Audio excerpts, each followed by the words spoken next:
आहे महाराष्ट्राचं काय कसं राहील? तुम्ही म्हणता की भाजप खूप पैसा वापरत आहे आणि वाटत आहे. पैसा आहेच तर मग काय लुटलंच आहे ना भाजपनं नोटाबंदीमध्ये काय कशात लुटलं नाही सांगा बरं.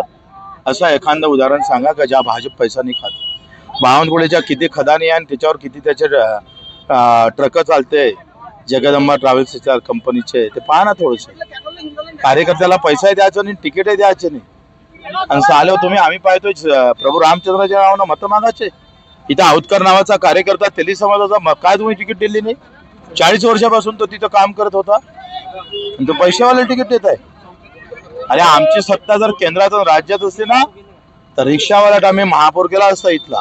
ही ताकद ठेवली असती. पण यांची मर्दांगी संपली आहे सगळं.